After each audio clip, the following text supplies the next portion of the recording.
Welcome back, Meaningful Movers. And you know what? We're going to go ahead and keep this train going with the life coaching series. And in today's video, we're going to talk about conduct, meeting conduct to be exact. So if you're interested, stick around and stay tuned.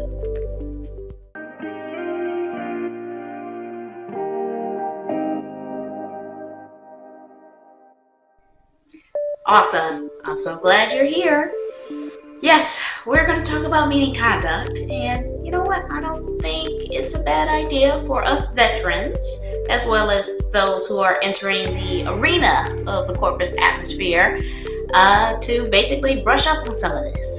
So I think this is really good. It's a really great topic because we don't really realize how impactful our presence is when we are in a meeting, and kind of some of those things that we do, we don't really pay attention to those microaggressions, if you will. So I really just only have one thing to say about meeting conduct, which is pay attention. Goodness, I know it's two simple words, but it's so difficult sometimes. So what I did was I created 4 different guiding principles to kind of help us along the way as we are perhaps in a meeting, to help keep us grounded and centered. All right, so let's talk about that first one, which is be present. What does that mean? Well, let's start with shh. Do you hear that? The typing on the keyboard. Oh my gosh, the click clack. It gets me every time. Not only as perhaps someone who is engaged in the conversation, but maybe perhaps as a presenter. When you can hear the clicking of that keyboard, it's incredibly distracting, and it can come off as disrespectful. As someone in both of those capacities, I've kind of been guilty of this. Let's just be honest. And that's really because as a leader, I'm in meetings a lot, right? And a lot of times my team needs me, and sometimes I like to be available to my teams. And so when I'm in certain meetings, I'll kind of have my laptop up and I'll click clack there if they need something from me. It was so distracting to the point where I had another coworker, another lead, that basically said, hey, look, just don't bring the laptop. So if you're not even tempted, I know what you're doing is incredibly beneficial, and I know you're helping, and I appreciate that. But the optics, it just looks bad, and I don't want to get any more complaints because you're a great worker. So I was like, all right. So I stopped bringing my laptop to certain meetings, and I just brought my pen and pad. That's all I needed. On the flip side, but there are folks in meetings that are typically tasked with taking notes, meeting minutes. And so what ends up happening is, in today's age of the digital era, we tend to kind of type on our laptops or what have you to collect that information. But back in the day, and even still today, I see a lot of professional project managers, project analysts, business analysts, whoever it is that's taking these notes, they're using their pen and their paper to capture what information that they need. Sometimes they bring printed sheets of templates of the topic that we're going to discuss, the list of attendees who are in the meeting, and what was discussed, what issues were resolved, what action items may have came out of the meeting, and who they're assigned to. They'll do that.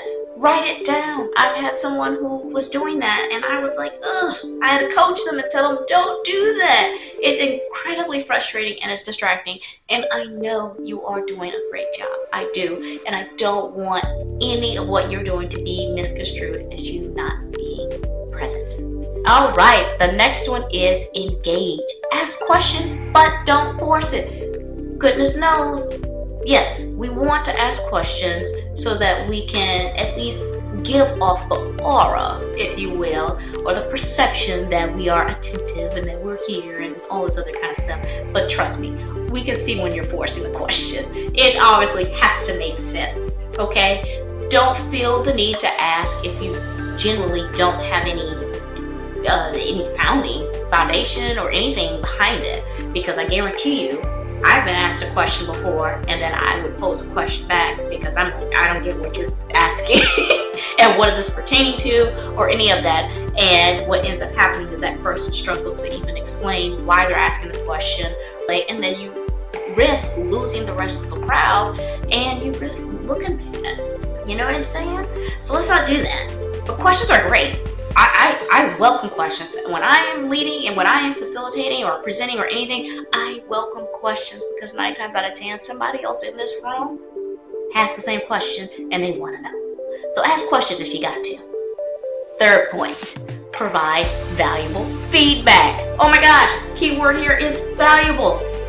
Don't just provide statements that repeat exactly what I just said or whatever the person who is speaking just said. No, add supporting material. Be engaged with that. That lets you know that, hey, I have been following you along. I'm with you, and let's do this. Let's add in a +1 on top of that so that these other folks can see it from a different perspective, or they can see additional value to what you are bringing to the table. I've had a lead, literally, after I presented, there was a clap, it was like, good, it's all good to go. Spoke for maybe 2 or 3 minutes on a tangent of what I just said, reiterating it again. And I went and I looked and kind of scanned the room, and you can see people's body language change to, like, the rolling of the eyes, the shifting of the shoulders, and then now they're typing on their laptops because they have lost interest. There was no need to add additional feedback that didn't add anything to it. So be careful with that, but also provide it. If you got it, all right.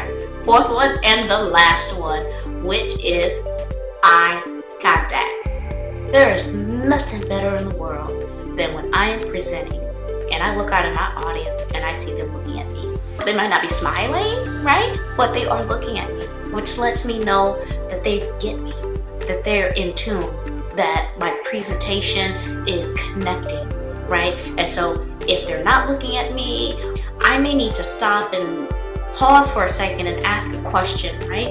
Maybe jazz it up a bit. Something has got to happen.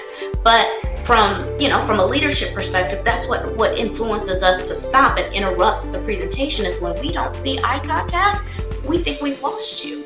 And when in reality, it probably isn't even that. You just, probably your mind drifted off to what you're gonna cook for dinner that night. Whatever the case may be, do your best to maintain eye contact. Fake it till you make it. Trust me, it all pays off in the end. Well, that's it for today's video. I hope you enjoyed it.